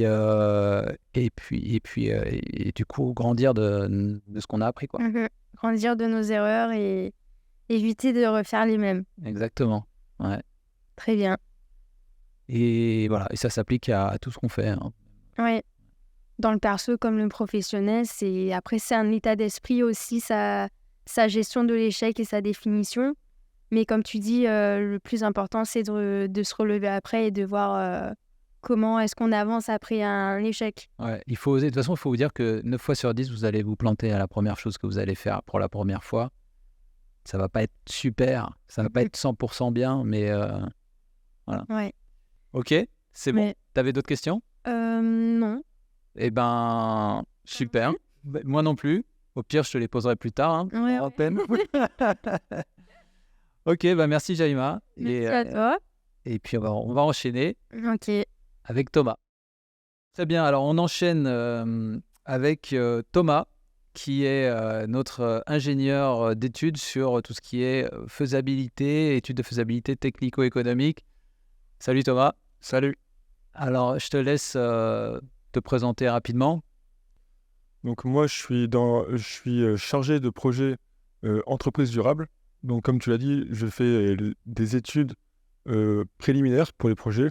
Donc ça peut être études de faisabilité technico-économique, ou autrement les études d'opportunité, qui arrivent même avant l'étude de faisabilité technico-économique. Mon parcours, donc moi j'ai grandi ici, puis après je suis parti en métropole pour faire mes études. Je suis parti à Bordeaux et à Nantes. Une fois que j'avais fini mon école d'ingénieur, je suis revenu en Guadeloupe, où j'ai eu la chance de travailler 1 an pour l'Université des Antilles, où on a mené un projet sur l'évaluation de la corrosion en Guadeloupe. Donc on a vu différents paramètres, dont les sargasses, qui peuvent aussi poser des problèmes de corrosion. Pour le moment, le projet s'est arrêté, mais normalement le projet devrait reprendre. Donc c'est très intéressant, des projets comme ça, propres à la Guadeloupe, parce qu'il n'y en a pas non plus beaucoup. Et comme sur certaines caractéristiques quand même en Guadeloupe, c'est très différent du reste de la France, du coup c'est très important d'avoir des tests qui sont faits comme ça en Guadeloupe. Et l'université reste quand même à ma connaissance, l'un des seuls acteurs qui mènent vraiment des études concrètes sur la Guadeloupe. Donc c'était très captivant comme projet, mais comme il s'est arrêté, j'ai bien dû trouver autre chose à faire. Et c'est là que du coup j'ai trouvé Philaho. C'est là que tu es venu frapper à la porte, tu t'es dit tiens, est-ce qu'il y a des choses à faire? Ok, et alors tu as dit que tu as fait une formation d'ingénieur, tu étais spécialisé matériaux. C'est ça, en matériaux, donc plastique, céramique, métaux et composites. Donc d'abord j'ai fait un DUT, c'est pour être technicien supérieur. Et ensuite j'ai enchaîné sur une école d'ingénieur. Déjà ce parcours il est sympa parce qu'on n'est pas obligé de faire du coup des prépas. Et on voit aussi beaucoup plus de côté technique, on fait beaucoup plus de travaux pratiques. J'ai eu un stage de 3 mois, alors que quand on est dans un cursus classique, on ne fait pas forcément ce stage. Et du coup, ça m'a permis de voir toutes les méthodes de mise en œuvre des produits qu'on peut trouver en plastique, des métaux et aussi des céramiques. C'est vraiment du concret, c'est très intéressant et ça permet aussi de mieux comprendre comment le monde dans lequel on vit est fait. Très, très, très, très, très intéressant. Et après, en école d'ingénieur, j'ai vu beaucoup plus d'aspects théoriques sur vraiment la mécanique, comment est-ce que, d'un point de vue microscopique, les matériaux sont composés, fonctionnent. Et c'est ça qui m'intéressait dans ton parcours, à part le fait que tu avais bossé à l'université, donc tu avais aussi cet esprit scientifique d'analyse, de process, d'ingénierie, de poser des questions pour arriver à un objectif précis. Et tu as bossé aussi dans le recyclage. Du coup, quand j'ai fait mes différentes formes de formation, j'ai travaillé dans le recyclage. Donc déjà, pendant mon DUT, j'ai travaillé ici, en Guadeloupe, avec le CIVAD, où on a étudié une méthode de valorisation du verre à Marie-Galante. Alors ce projet était très intéressant parce que déjà, moi, ça m'a permis de comprendre plein de choses sur la Guadeloupe. Et comprendre que quand on vit dans des petites îles avec des petits gisements de déchets, c'est encore plus compliqué à traiter que quand on est sur des grands espaces, sur des grands territoires comme en métropole. Et encore plus, donc en Guadeloupe, déjà, c'est très compliqué. Alors en plus, quand on voit les îles du Sud, du coup, c'est encore plus complexe, vu que c'est encore plus petit. Et ce qui se passe, c'est que souvent, le problème, c'est qu'il y a beaucoup de frais de transport. Et c'est là que finalement, il y a beaucoup de coûts qui sont perdus. Donc du coup, le principe serait de minimiser au maximum les transports. Et de recycler un max et des petits gisements sur place directement. Alors, souvent, on parle de recyclage. Dans mes cours, moi, il me semblait que le recyclage, c'était vraiment le retour à la matière. Donc, oui, c'est vrai. Retour à la matière. C'est vrai, souvent, maintenant, on parle de recyclage. Bon, c'est pas forcément du recyclage, mais tant qu'on se comprend, c'est bon. Ah ouais. Et là, ce qui se passe pour le projet de Marie-Galante, par exemple, ou d'autres projets en Guadeloupe, en le verre, c'est qu'il est broyé et du coup, il sert de soubassement par exemple, pour les infrastructures routières. Donc, c'est pas vraiment du recyclage, mais en même temps, ça permet du coup d'éviter de le renvoyer, par exemple, en métropole. Ouais. Parce que le problème, là, qu'il y a, c'est que souvent, dans les process industriels, quand il y a une montée en température, du coup, c'est très énergivore et du coup, il faut des grosses installations pour être rentable. En Guadeloupe, le gisement, il est trop faible. Si on voulait refaire des bouteilles de verre à partir du verre brisé, ça coûterait trop cher de faire un four juste pour ça. Oui, je pense que ça coûterait trop cher. Après, on peut voir tout côté artistique, pourquoi pas. Mais pour la grande distribution, je pense que ça... Oui, c'est vrai, il y a pas c'est vrai des souffleurs de verre, ouais. Fleur de verre, ça pourrait se faire. Ça pourrait se faire. Voilà. Ok, c'est intéressant. Et du coup, alors concrètement, c'est pour quel type de projet tu bosses ici? Quels sont tes types de clients, profils? Alors moi, j'ai bossé pour des entrepreneurs, des entreprises qui veulent se lancer en Guadeloupe sur des nouvelles activités. Et donc ça peut être très diversifié. Nous, quand même, à Filao, on a beaucoup d'expertise sur l'environnement, donc c'est souvent des projets qui ont rapport avec l'environnement. Moi, c'est beaucoup les déchets. Donc c'était principalement sur les déchets ou la valorisation de déchets, ou autrement, comment peut-on faire pour les diminuer. Donc c'est vraiment plus déchets. Et les études que j'ai menées, par exemple une étude de faisabilité technico-économique, du coup ça a permis de comprendre et de voir, de vraiment vérifier que le projet soit viable d'un point de vue technique, mais aussi d'un point de vue financier. Pour pas que l'entreprise se lance dans un projet qui finalement ne sera pas fiable. Donc typiquement, en gros, c'est soit quelqu'un qui veut lancer une activité, il se dit, tiens, j'aimerais valoriser tel type de déchets, j'aimerais par exemple fabriquer des nouveaux matériaux à partir de déchets recyclés, ou j'aimerais voir comment valoriser énergétiquement certains flux de déchets soit que j'ai identifiés. Toi, tu interviens et tu regardes si c'est faisable. Voilà. Souvent, on va d'abord regarder le gisement qui est présent localement. Alors, tu parlais tout à l'heure, tu avais distingué, tu as dit c'est l'étude d'opportunité. Voilà, il y a l'étude d'opportunité qui arrive avant.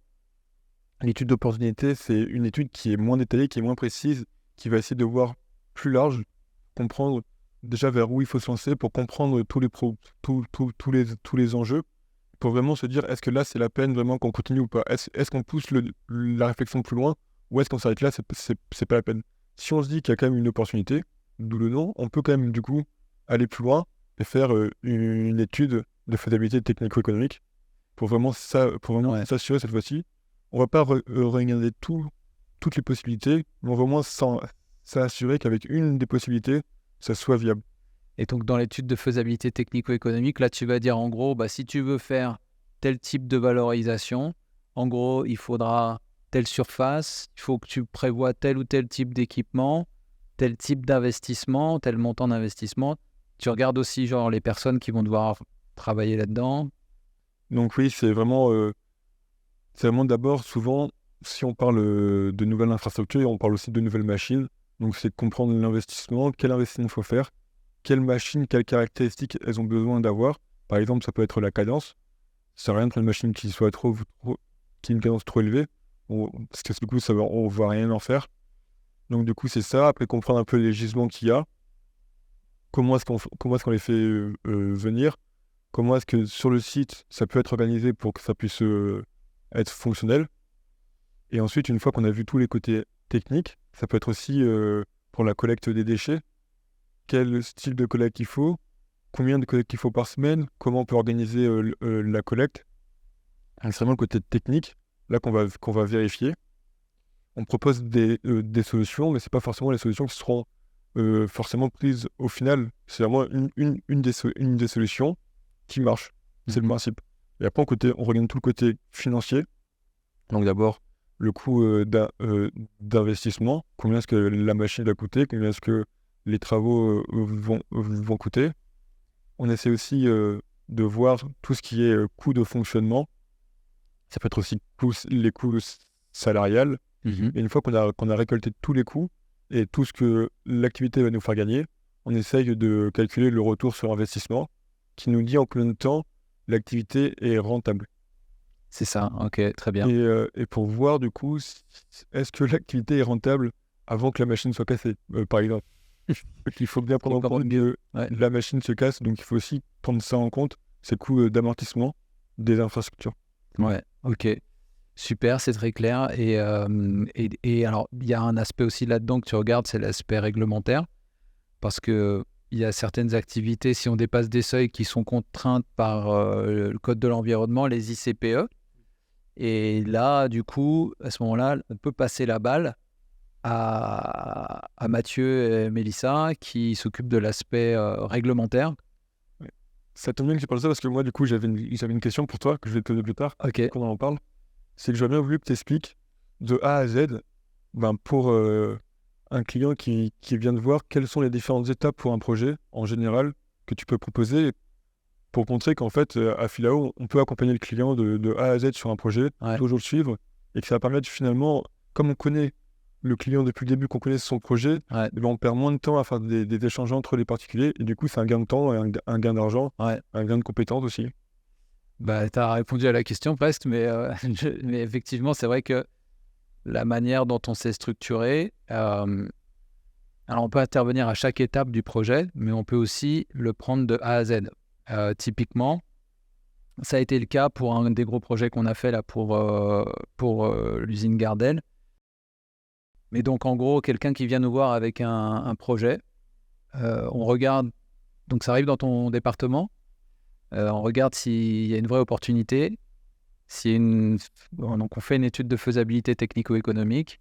Ce qui est bien, c'est que quand on fait ça, comme on a déjà des gens qui travaillent comme Jaïma sur la construction, sur les chantiers, on sait de quoi on parle. On n'est pas dans une étude scolaire, donc on sait ce que des travaux impliquent, etc. On a le département réglementaire, donc s'il y a des impacts, s'il y a des aspects réglementaires à prendre en compte dans l'étude de FESA, si par exemple on est soumis à ICPE et qu'il y a des distances à respecter par rapport aux habitations, s'il y a des choses à prendre en compte sur la gestion des eaux qui sont rejetées ou des émissions atmosphériques, on va tout de suite le savoir en discutant, en échangeant avec eux et prendre en considération ça dans l'étude de FESA, parce que ça peut avoir des gros impacts sur le projet. Et si l'étude de faisabilité technico-économique dit banco, ça marche, c'est rentable, le retour sur investissement, comme tu dis, il n'est pas dans 50 ans, mais il est avant que la machine casse et qu'il y a un vrai potentiel, on passe aux études réglementaires. Et là, l'équipe études réglementaires pour les dossiers ICPE, études d'impact éventuellement concernés, ils ont tous les éléments en main, c'est dans le bureau d'à côté. Ils peuvent échanger avec toi rapidement. Et suite à ça, on peut même aller jusqu'à de la maîtrise d'œuvre, donc construire le projet. Ou bien de l'assistance à maîtrise d'ouvrage, donc aider le client à trouver les bonnes équipes de maîtrise d'œuvre quand c'est trop technique pour nous, parce qu'on ne fait pas de bâtiment, par exemple, nous. On fait de la maîtrise d'œuvre sur de l'assainissement ou sur des plateformes ou sur des choses assez simples de gestion de déchets, mais bon, si c'est une usine, par exemple, on ne se lancera pas dans de la maîtrise d'œuvre d'usine pour le moment. Mais donc voilà, donc ce qui fait que le client, à la fin, il a un seul interlocuteur. Et quand habituellement, à part des gros groupes d'ingénierie métropolitains, qui des fois ont des antennes ici, mais bon, ils n'ont qu'une seule personne en face d'eux. C'est-à-dire qu'il n'y a pas un bureau d'études environnement qui va faire l'étude d'impact et qui va dire « Ah bah oui, mais l'étude de faisabilité, on n'avait pas tel élément, donc on n'a pas pris ça en compte. » Après, un architecte qui va dire « Ah bah oui, mais moi je me suis basé sur la FESA, je ne me suis pas basé sur l'étude d'impact. » Et des allers-retours sans arrêt, et ça fait perdre des mois sur les projets. Donc là, il y a un seul responsable, c'est nous, et on peut tout prendre de A à Z. Et ça, c'est vrai que c'est un parti pris que j'ai pris dès le début pour Philao. Ouais. Ok. Alors, moi, j'avais encore des questions pour toi. Qu'est-ce que tu préfères dans ton travail? Ce que je préfère dans mon travail, je dirais que je préfère dans mon travail, je pense que c'est un peu l'autonomie qu'on a sur le travail et vraiment cette façon de toujours réfléchir à... On a un modèle un peu à Philao qu'on doit suivre, mais quand même, le travail demande toujours de la réflexion et des nouveautés. Il faut jamais... C'est jamais routinier. On est toujours là pour avancer, pour comprendre de nouvelles choses. Le monde évolue et du coup, nos connaissances aussi doivent évoluer. Et ce qui est particulièrement intéressant, c'est que du coup, à Philao, on aborde beaucoup de sujets différents. Il faut être très rigoureux, il faut se tenir au courant de beaucoup de choses. Mais si on y arrive, et ben du coup, on a vraiment, je trouve, une compréhension du monde qui est quand même assez poussée. Je dirais pas qu'elle est vraiment parfaite encore, surtout que moi, ça fait pas longtemps que je suis ici, mais je sens que en persévérant, on comprend beaucoup mieux comment le monde fonctionne. Et ça, du coup, c'est très intéressant, c'est très enrichissant. Et ça permet vraiment de pouvoir aller plus loin, pouvoir se développer. Donc ça, c'est vraiment Ça serait vraiment intéressant. Après, ce qui est chouette, c'est aussi le télétravail. 2 jours par semaine, c'est quand même chouette. Voilà. Non, si, il y a une bonne ambiance aussi. D'accord, C'est ça. ok. Mais donc, ok, mais c'est intéressant ce que tu me dis là, j'avais pas pensé à cet aspect-là, mais c'est vrai qu'on discute de beaucoup de sujets, on a tous des casquettes un peu différentes, donc on a des points de vue différents sur des mêmes thématiques. Si tu pouvais, parce que toi, t'es pas né ici, mais t'es arrivé, tu marchais à peine, J'avais 4 ans. t'avais 4 ans, tu marchais, Je marchais tu déjà. courais. Je courais, voilà. Mais t'as grandi ici, t'es parti en métropole, t'es revenu ici. Qu'est-ce que... Si tu pouvais changer un truc en Guadeloupe, ça serait quoi? Euh, Moi, si je pouvais changer un truc en Guadeloupe, je pense que ce que je trouve dommage en Guadeloupe, c'est que je trouve que la Guadeloupe n'est pas encore assez développée sur certains aspects. Et du coup, ça pose des problèmes, en fait, dans le développement. Ça crée un frein. Ce manque de développement crée un manque de développement. Du coup, ce que j'aimerais beaucoup en Guadeloupe, c'est qu'il y ait plus d'activités qui se mettent en place. Je ne parle pas forcément d'activités immenses, mais des nouveaux acteurs qui rentrent en place, créent des nouvelles entreprises, produisent des choses en Guadeloupe. Parce qu'en Guadeloupe, il y a beaucoup la canne à sucre et la banane. Mais après, finalement, derrière ça, il n'y a pas non plus beaucoup d'autres productions. Pour moi, ce qui serait vraiment intéressant en Guadeloupe, ça serait des gens qui montent des entreprises pour produire directement en Guadeloupe. On ne dit pas de produire tout en Guadeloupe forcément. Quelqu'un peut importer une certaine partie du produit et le finaliser sur place. On peut faire venir de la matière première. C'est pas parce qu'on n'a pas forcément la matière première en Guadeloupe qu'on ne peut pas produire quelque chose. Et là où je voulais en venir, c'est que en ayant un peu travaillé sur les déchets, du coup, on se rend compte que souvent les filières de valorisation des déchets, pour exister, elles ont besoin du coup d'une filière de production avec des matières primaires en fait. Par exemple, une usine pour faire des plaques d'agglomérés en bois, elle peut se servir de recyclage, mais c'est beaucoup plus simple. S'il y a déjà une entreprise qui existe en Guadeloupe qui fait déjà ça, et puis après de rajouter dedans du bois qui vient du recyclage plutôt que de faire tout avec le recyclage. Du coup, c'est très compliqué. Et c'est là que je voulais dire Que le manque que de développement. le développement amène le développement. Si un industriel peut se baser sur plusieurs gisements, c'est plus simple. Si on n'a qu'un seul, c'est compliqué. Si un industriel, il a plusieurs exutoires, c'est plus simple aussi. En Guadeloupe, le problème, c'est que comme il y a pas beaucoup encore d'activités de production, donc c'est très compliqué de se lancer. Quand on se lance, on est seul. Donc pour moi, c'est vraiment pousser la Guadeloupe à essayer de se développer, à augmenter le nombre d'activités qu'il a. Ok, mais super, bah, c'est bien, ça fait partie de ta mission. En tout cas, d'accompagner ceux qui veulent se lancer. Ok, super. Bah écoute, merci Thomas. Bah, merci beaucoup. Et voilà maintenant le dernier invité de cet épisode, émission hors série spéciale, Pierrick. C'est ça. Pierrick Chélémon, Pierrick en fait qui est derrière la caméra de Régénération Caraïbes. Ça me fait bizarre un peu d'être devant la caméra là, mais... On le voit, ça y est. Pierrick, tu veux te présenter rapidement? Ouais. Alors, je m'appelle Pierrick Philémon. Je suis chargé de la communication et du marketing au sein de Philao et plus précisément au sein de Régénération Caraïbes. Donc, c'est moi qui m'occupe de faire le community management du média et de voir un peu tous les aspects en partenariat avec toi pour mener à bien ce média. Voilà, super. Donc en fait, Pierrick, il est derrière tous les posts, la plupart des posts que vous voyez Carousel. C'est lui qui fait maintenant le tournage. Là, il n'y a personne derrière les caméras, c'est chaud. En cas d'erreur, je devrais courir et tout. Et la prise de son, le montage, etc. Exactement. À la base, juste la Génération Caraïbes, ça a commencé avec, d'ailleurs je le salue, Julien Amodeo, Tekin Caraïbes, qui faisait la production vidéo et son et qui a formé Pierrick là-dessus. Exactement. Merci Julien. Et qui nous a revendu son matos. Parce que lui, il est déjà à la version 2032, 70 millions de mégapixels. Exactement. Parce qu'on a quand même du coup du très bon matériel. Voilà. Donc, Pierrick, toi, alors ce que tu n'as pas dit, c'est que tu fais Régénération Caraïbes. Si tu l'as dit au début, tu fais la com de Régénération Caraïbe, donc tout ce que vous voyez sur Insta, TikTok et compagnie, Nos réseaux. Ouais. les réseaux, la production vidéo, etc. Mais aussi pour Philao Ingénieur Conseil, C'est ça.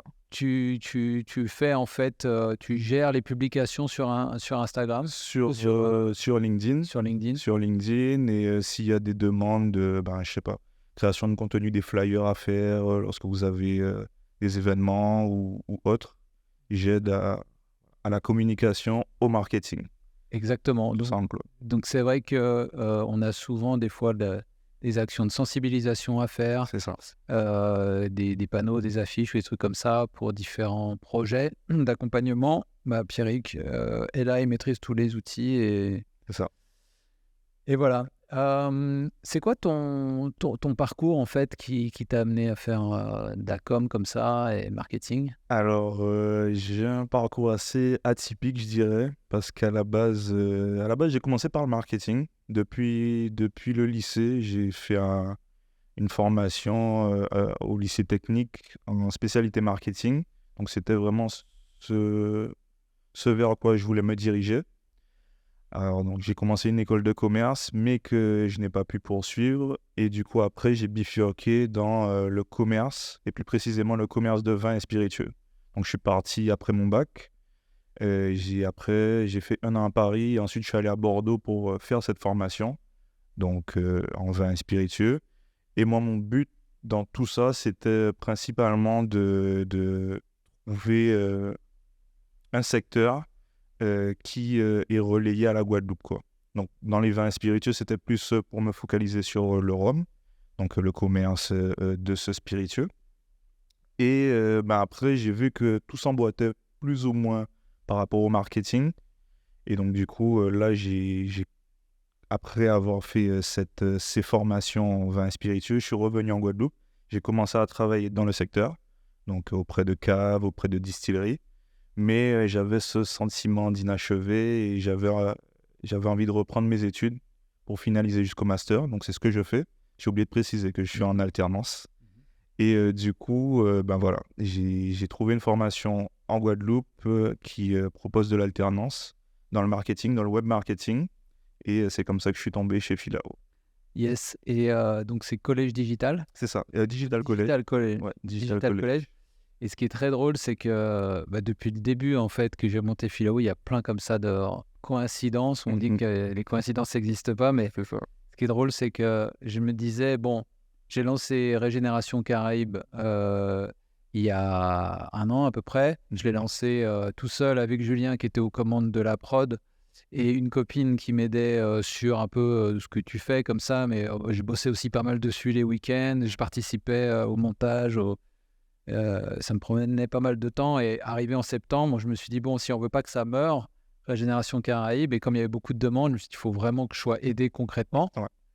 Et comme c'est entièrement financé par Philao, je ne pouvais pas non plus prendre un employé à temps plein.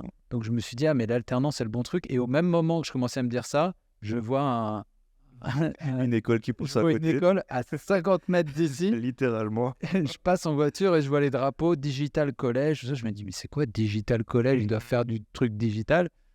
Et je suis allé les voir et ils m'ont dit, ah mais on a une journée où on fait du speed Ouais, c'est ça, un peu speed dating. pour le job, quoi. C'est ça. Et du coup, je suis allé là un matin et t'étais la première que j'ai vue. C'est ça. Le premier que j'ai vu. Et en fait, on a fait la rencontre. Je me suis dit, bah, c'est bon. C'est bon, c'est j'ai la plié. personne. Tu voulais partir déjà. Et je voulais y aller. Tu me l'as dit. Ouais, je voulais partir. Et en fait, elle m'a dit, non, mais ce serait quand même bien que tu vois les autres. Du coup, j'ai fait 20 entretiens. J'étais mort. Je suis sorti de là. Mais franchement, chapeau bas Digital College, si vous avez besoin, là, si vous nous écoutez, vous avez besoin d'alternants ou quoi, moi, je suis super content avec Pierrick. C'est ça. Sachant que c'est leur première année, je t'ai coupé. Ouais. Mais ils sont et ils seront à la recherche d'entreprises qui souhaitent avoir des alternants.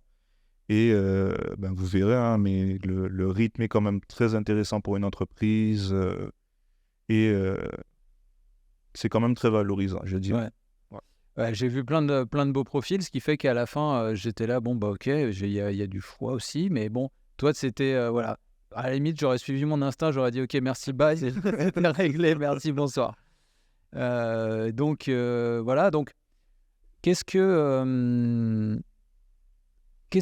tu aimes le plus faire dans ton taf là? Parce que tu fais plein de choses différentes, mais je t'ai jamais demandé. Déjà, c'est la diversité. Parce que aussi le fait que, je vais juste préciser un petit truc, le fait que je reprenne mes études aussi, c'était que quand je suis allé dans le secteur du travail, j'ai commencé à travailler, je me suis vite trouvé cloisonné et j'avais pas beaucoup de liberté de faire diverses choses. Et bon, après plusieurs expériences, je me suis dit, bon, pourquoi pas retenter les études. Et ce que j'aime bien chez Filao et chez Régénération Caraïbes, c'est que ouais, on est sur plein de volets, on fait plein de choses et on n'a pas le temps de s'ennuyer. Et ça, c'est quelque chose de très intéressant que j'apprécie. Et surtout, ce que j'aime le plus, c'est vraiment avoir cette liberté de proposer et d'apporter vraiment, de sentir vraiment qu'on apporte sa pierre à l'édifice, quoi. C'est surtout ça. Yes, ouais, carrément, c'est drôle, c'est bien parce qu'en fait, tout le monde, là, ce qu'il faut savoir, c'est que tout le monde parle sous la menace. Ils sont tous obligés de dire ça à leur texte. Non, mais moi, c'est quelque chose que j'apprécie dans l'aventure entrepreneuriale, c'est justement de voir comment les gens s'expriment et que moi, du coup, ça m'amène de la surprise. Mais là, tiens, il a pensé à faire ça ou quoi. Donc, c'est pareil, là, en gros, c'est vrai que tu as carte blanche sur les posts, C'est ça. sur les thématiques. Et il y a un truc que je me demandais, c'est-à-dire que toi, on en avait parlé rapidement dans l'entretien, Ouais.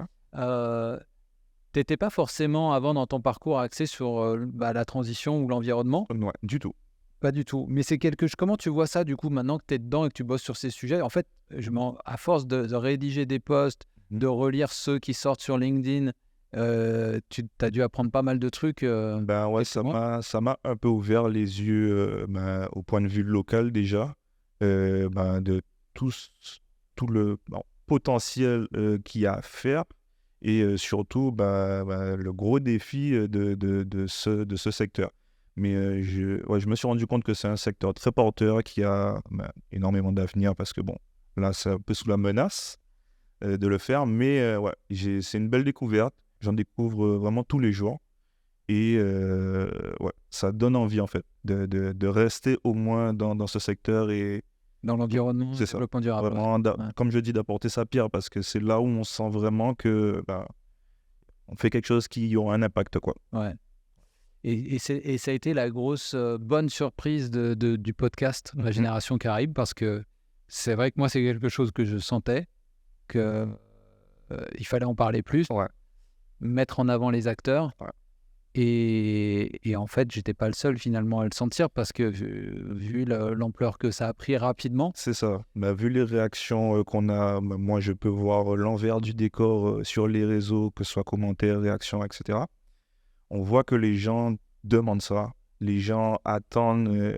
En fait, on est un porte-voix. Et que ce soit au niveau local où les gens découvrent des procédés, des méthodes, des acteurs qui apportent leur pierre à l'édifice de façon un peu originale parfois.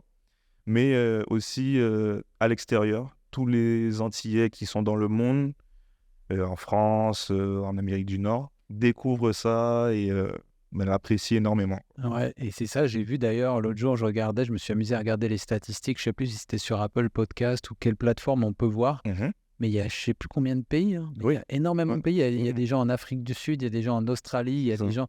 Donc je pense que c'est toute la diaspora antillaise et peut-être d'autres. Je pense, en grande partie, qui sont aux quatre coins du monde, quoi. C'est assez hallucinant. Ça serait intéressant d'ailleurs. Mais d'ailleurs, si vous nous écoutez là, et que vous êtes à l'autre bout du monde, là, envoyez-nous un petit commentaire. C'est ça. Mettez là où vous êtes, le pays, la ville. Je serais très curieux de voir ça. Découvrir. Puis c'est vrai qu'on a des témoignages des fois qui sont touchants. Il y a une dame qui nous a écrit il n'y a pas très longtemps pour nous dire que elle était guadeloupéenne, née en Guadeloupe, mais arrivée en métropole, je pense, quand elle avait 3 ou 5 ans. Assez jeune, Et elle a toujours eu un peu le rêve de rêver en Guadeloupe et elle a toujours vu la Guadeloupe un peu à distance. C'est ça. Des fois en vacances. Et elle se demandait comment faire pour rentrer ou quoi. Et elle nous disait, Waouh, votre podcast, en fait, ça me donne du concret de voir. C'est ça. Comment rentrer et rentrer en ayant l'objectif d'apporter quelque chose aussi, quoi. Et ouais, c'est vrai qu'on a de beaux retours positifs. Ouais. Ouais. Ça fait plaisir. Ouais, c'est clair. Ok. Je te laisse me poser tes questions. Ouais. Alors, déjà, première question, comment tu vois l'avenir de Régénération Caraïbe, de ce média-là? En gros, tu te demandes si tu vas pouvoir rester. Écoute, on va arrêter ça. Merci, Pierrick. Alors, il y a plusieurs choses, en fait. C'est vrai qu'on est un petit peu, on s'en est parlé, hein, on est un petit peu à un tournant de Régénération Caraïbe. Ça fait un peu plus d'1 an qu'on a lancé ça, complètement autoproduit, complètement indépendant, et on veut rester indépendant. L'idée, c'est que les gens puissent s'exprimer de manière libre et non biaisée. C'est-à-dire que le contenu qu'on diffuse ici, il est dénué d'aucun intérêt. C'est ça. C'est vraiment l'objectif, c'est de présenter ce qui se fait, de diffuser la connaissance et de mettre les gens au réseau si on peut. Voilà. Maintenant, la réalité des choses fait que... Alors nous, on a eu des retours indirects. Philao, on a eu, même si j'ai jamais mis jusqu'à aujourd'hui avec cette émission spéciale, j'ai jamais mis l'entreprise en avant, parce que c'est plus un kiff personnel, voilà. On a eu des retours positifs, parce qu'il y a des gens du coup qui m'ont découvert comme ça et qui se sont dit « Ah tiens, mais tu fais quoi dans la vie, machin ?» Donc ça donne. Mais concrètement, c'est quand même de l'investissement de temps, beaucoup de temps, d'énergie et d'argent, parce qu'il faut produire. Et là, on est à une phase où j'ai pris la décision qu'on n'allait pas l'arrêter. Et on va le faire continuer, on va continuer à le faire grossir, à le faire évoluer. Le format, hein, je parle. Ouais. Et grossir, l'objectif, c'est pas de grossir pour grossir, c'est simplement de continuer à diffuser un max et à faire que ça continue d'exister.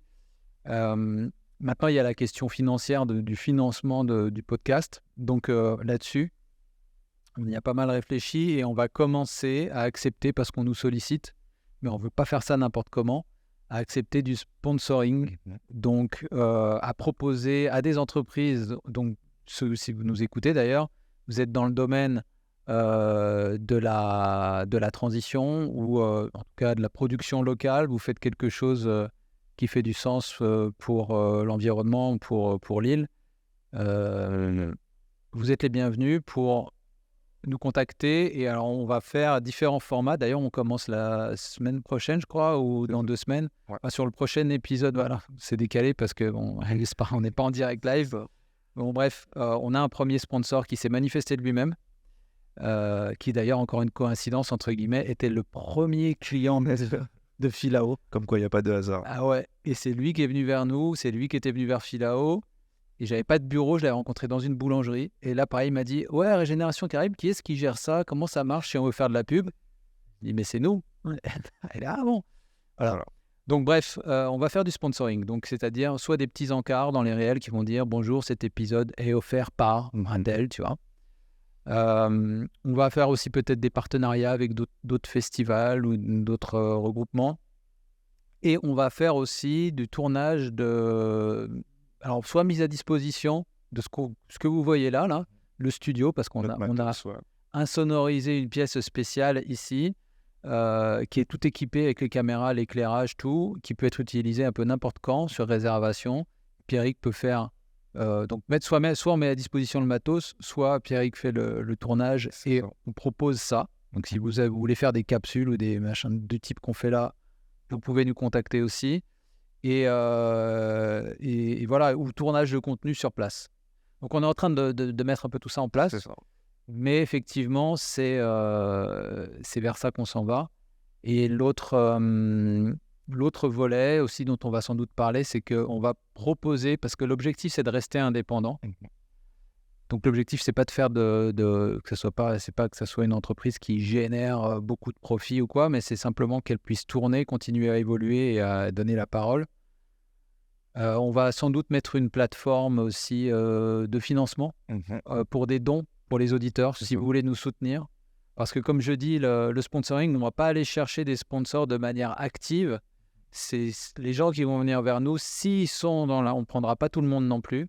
S'ils sont dans la bonne démarche, on les prendra. Et puis, je pense que la meilleure façon de rester indépendant et d'avoir du contenu, voilà, c'est que vous nous aidiez. On mettra prochainement, ou si ce n'est pas déjà fait quand vous écoutez l'épisode, une annonce et une plateforme sur laquelle vous pouvez faire des dons bénévoles Vous réguliers. pouvez nous soutenir. Ouais. Donc, c'est pas mal ça. Mais sinon, sur le format, ça va encore rester un peu de la même chose pendant quelques temps. Interview 1 à 1. On a encore beaucoup de découvertes à faire aux Antilles. Là, bon, on a fait principalement la Guadeloupe parce qu'on est positionné localement en Guadeloupe. Mais je pense qu'il y a un bel avenir à faire. On est Pour la sollicité, on est sollicité en Martinique, donc on pense à des formats parce qu'en fait, tout le matos rentre dans une valise. On a fait un truc commando. Ah ouais, là, c'est bon. On est prêt, là. On est prêt, on peut bouger. Et, on pense aussi à des événements parce qu'on nous le demande, c'est des choses qu'on nous demande. Donc, peut-être qu'il y aura des événements Régénération Caraïbes avec tous les invités C'est qui ça. feraient des présentations ou quoi. C'est ça. Voilà. C'est surtout qu'on veut faire les choses bien, donc on ne veut pas se précipiter non plus à faire pour faire. On veut faire les choses bien et que ça plaise à tout le monde, quoi. Exactement, c'est ça. Donc voilà, pour la suite, ça va se faire au fil de l'eau, mais en gros, c'est commencer à financer un peu le podcast tout en restant complètement indépendant. C'est ça. Ouais. D'accord. Très bien. Et deuxième question, bon, elle est un peu légère quand même. Qu'est-ce qui fait, selon toi, comment te dire ça? Qu'est-ce qui te fait rester en Guadeloupe? C'est un peu large, hein? C'est pas léger, par contre. C'est un peu large, mais je me disais, parce que bon, suite au fait que tu as lancé ta boîte, mais tu travaillais avant ici, tu aurais pu te dire, vas-y, je repars soit au Canada ou je repars en France. Ouais. Qu'est-ce qui te tient à cœur? C'est difficile à expliquer de manière rationnelle. Parce que c'est vrai que j'avais l'opportunité de repartir direct au Canada, on me proposait du taf. En fait, c'est un attachement pour l'île. Vraiment, je suis arrivé ici parce que il y a une partie de la famille qui vient d'ici. La première fois que je suis arrivé en Guadeloupe, j'ai vraiment eu la chair de poule, en fait, en rencontrant les gens, en écoutant les histoires, Et d'ailleurs, c'est un des premiers trucs que je voulais faire ici, parce que j'avais un peu de temps libre, j'étais à mon compte et j'avais un peu d'économie de côté. Bon, bref. Je me disais, faudrait faire un documentaire sur tous ces gens-là qui tu sais, des agriculteurs, des gens qui faisaient de la transformation agroalimentaire, les pêcheurs, tout ça. Je me disais, c'est magnifique. Il y a des gens qui travaillent à l'ancienne, tu vois, mais de façon simple, belle et le pays m'a touché vraiment fortement et c'est vrai qu'il y a plein de trucs qui sont frustrants, il y a plein de trucs qui, voilà, c'est une petite île, des fois tu as besoin de prendre l'air et de sortir. Quand tu n'es pas un îlien, je pense que, voilà, moi j'ai l'habitude quand même de grands espaces où de pouvoir prendre la voiture et de rouler 5 heures. Là, je roule 5 heures, non, je vais tourner 3 fois autour de l'île. Mais c'est ça, et je me suis dit, en fait, en arrivant, je me rappelle quand j'ai survolé l'île, j'étais venu quelques fois en vacances, mais quand on est venu pour s'installer, je me suis dit, ok, mon Dieu, faites que je puisse être utile pour ce petit bout de pays. Et quand je l'ai vu surtout de l'avion, je me suis dit, comme j'étais déjà dans l'environnement, etc., je me suis dit, mais ça, c'est une situation idéale pour faire une espèce de laboratoire de développement durable, parce qu'en plus, vue d'avion, tu vois un truc vert, magnifique, et quand tu atterris, tu vois des couleurs dans tous les sens, des fruits, des machins. Là, tu te dis, mais en fait, c'est un paradis sur Terre, et il y a moyen que ça fonctionne tout seul, tu vois. Exactement. Et après, tu te rends compte qu'en fait, non, économiquement, il y a des choses qui sont en place, politiquement, il y a plein de choses, il y a beaucoup de défis à relever. Mais du coup, si j'étais parti là, je me serais senti pas avoir relevé mon défi encore. D'accord. Voilà, Ok. c'est ça. D'accord, super. Je te rejoins totalement sur le fait que pour moi, la Guadeloupe, c'est vraiment un paradis sur Terre. Et bon, malheureusement, avec ces défis, mais on n'a rien à envier à ailleurs, je pense. Non, c'est magnifique et il y a tellement de potentiel. C'est ça. Donc c'est ça, c'est pour ça qu'on va pas s'arrêter avec Régénération Caraïbes. Parce que en fait, moi, personnellement, ça me nourrit. Recevoir les gens, croiser les gens dans la rue qui me disent « Ah, c'est trop bien, j'ai vu ça, ça m'a appris ça, je ne connaissais pas. » En fait, c'est ça, en dehors de l'aspect, on parlait évidemment, il y a l'aspect économique, il faut le financer, à un moment donné, faut... Mais en tant que tel, c'est nourrissant de voir, de recevoir tous ces gens qui se bougent, qui sont motivés, qui font avancer les choses. Il y a plein de choses qui se font, et de plus en plus. Donc, Ça inspire. yes, bah écoute Pierrick, je pense qu'on a fini là-dessus. C'est sans doute un épisode long, on verra ce que ça donne. J'espère que vous nous avez écouté à la fin. Vous avez le droit de couper. Merci d'avoir suivi jusqu'ici. Ouais. Et bah écoutez, j'espère que cet épisode hors série vous aura plu. N'hésitez pas, si vous avez des questions ou quoi, à nous les poser. Et puis, n'hésitez pas à vous abonner, à partager. Vous avez compris, on veut que ça continue à vivre, Régénération Caraïbes. J'espère que vous aurez compris mieux ce que c'est que le métier d'ingénieur environnement avec Philao, ingénieur conseil.